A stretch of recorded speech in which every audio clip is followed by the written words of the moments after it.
Hi, I'm Hannah, and I'm going to talk to you today about one of my favorite topics, pizza. More specifically, I'm going to tell you how to make a great pizza. First, we will need to gather all of the items necessary to make our pizza if this has not already been done for you. We will start by obtaining and reading our recipes. They will tell us what ingredients we need. After we know what we are making, we will be able to collect the toppings, sauces, pizza crust, and cheese we will need. We will also need to collect serving utensils, a spoodle, at least 2 pizza cutters and cutting boards, pans for serving, a pizza peel, and if possible, a portion scale. Before we start, I want to talk briefly about the recipe and portion control. The recipe is a plan for our pizza, and it is important to follow it for several reasons. First, dining publishes nutrition and allergen information regarding the items that we serve, and this information must be accurate.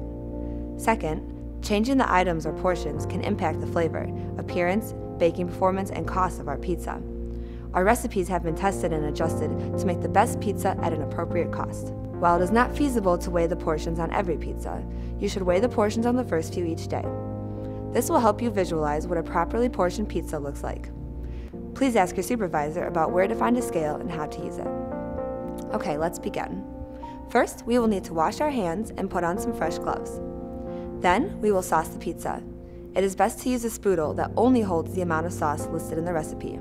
If the recipe calls for 4 ounces of sauce, use a 4-ounce spoodle. Using too much sauce will have a very dramatic effect on the taste of your pizza. Place all the sauce in the center of the pizza crust. Then, place the bottom of the spoodle in the center of the sauce and lightly press down until it touches the crust. Using only the weight of the spoodle, slowly spread the sauce in a spiral motion until all but the outer half-inch of the crust is covered. Keeping the bottom of the spoodle level will help prevent thin spots. This method will take a little practice, but will be worth the effort. After we have the sauce down, it is time to add the cheese. Spread the appropriate amount of cheese evenly across the sauced area. Try to avoid piles or thin spots. Now, we will add our toppings. Make sure that you spread each portion evenly across the entire cheesed area. Avoid piles of toppings, as these will roll off the pizza onto your lap when you try to eat it. Okay, our pizza is now assembled, and it is time to bake.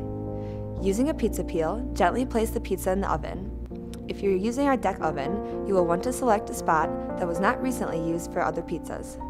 Pizza will draw heat out of the stone when cooking and will take a little time to recover.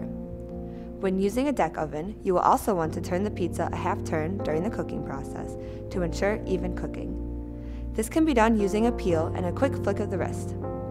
If you are using a conveyor type oven, you will not have these issues. When the pizza is done, the cheese on top of the pizza should be starting to brown and the bottom of the pizza should be crisp and starting to brown as well.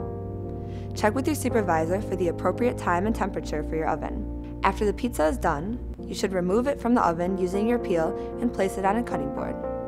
You should cut the pizza into the appropriate number of slices. This should be in the recipe. Make sure you cut the pizza all the way across from edge to edge. Customers should not have to fight with their dinner in order to serve or eat it.